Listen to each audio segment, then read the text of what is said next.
मेरा, SIM card मेरा, number मेरा।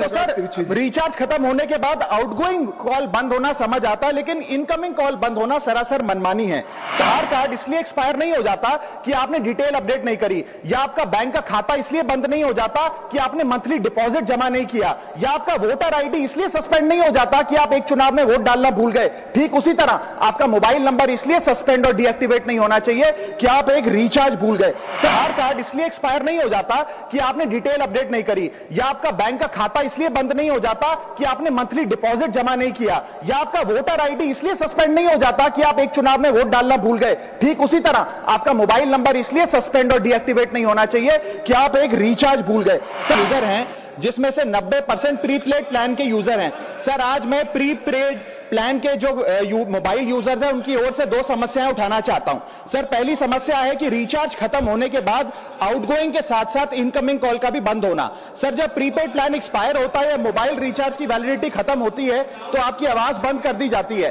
फोन मेरा, सिम कार्ड मेरा, नंबर मेरा। तो सर रिचार्ज खत्म होने के बाद आउटगोइंग कॉल बंद होना समझ आता है, लेकिन इनकमिंग कॉल बंद होना सरासर मनमानी है। सर हमारा मोबाइल नंबर आज हमारी डिजिटल पहचान बन चुका है।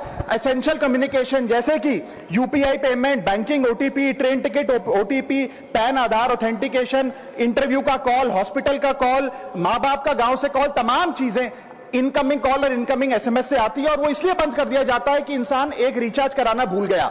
सर इनकमिंग कॉल बंद करना is not stopping of a service, ये हमारे राइट टू कम्युनिकेशन को स्टॉप करने जैसा है। सर जैसे आपका आधार कार्ड इसलिए एक्सपायर नहीं हो जाता कि आपने डिटेल अपडेट नहीं करी, या आपका बैंक का खाता इसलिए बंद नहीं हो जाता कि आपने मंथली डिपॉजिट जमा नहीं किया, या आपका वोटर आईडी इसलिए सस्पेंड नहीं हो जाता कि आप एक चुनाव में वोट डालना भूल गए। ठीक उसी तरह आपका मोबाइल नंबर इसलिए सस्पेंड और डीएक्टिवेट नहीं होना चाहिए कि आप एक रिचार्ज भूल गए। सर मैं सदन में फ्री आउटगोइंग की मांग नहीं कर रहा, फ्री डेटा की मांग नहीं कर रहा, लेकिन इनकमिंग कॉल फैसिलिटी की गारंटी होनी चाहिए। मेरी 3 स्पेसिफिक मांग है। पहली, प्रीपेड मोबाइल कनेक्शन में इनकमिंग कॉल और इनकमिंग एसएमएस कम से कम 1 साल तक कंटिन्यू रहे, चलता रहे from the date of the last recharge, ताकि एसेंशियल कम्युनिकेशन चलती रहे। दूसरी, deactivation of the mobile number after 3 years. ऐसा ना हो कि आपका मोबाइल नंबर किसी को आपका मोबाइल नंबर बंद करके किसी और को अलॉट कर दिया जाए। कम से कम 3 साल का ग्रेस पीरियड देना चाहिए from the date of the last recharge. And third demand, mobile operator should introduce a low cost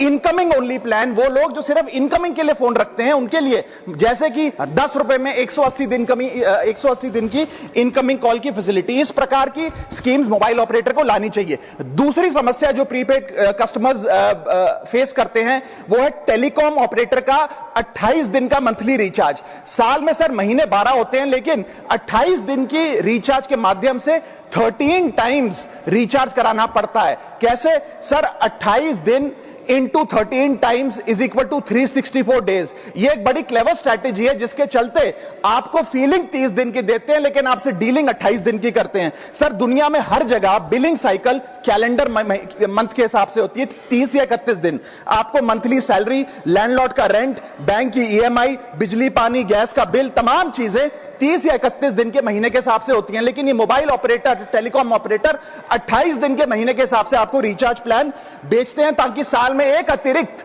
recharge आपको मिल जाए। मैं उम्मीद करता हूं कि इसे भी समाप्त किया जाएगा। घोष जी प्लीज।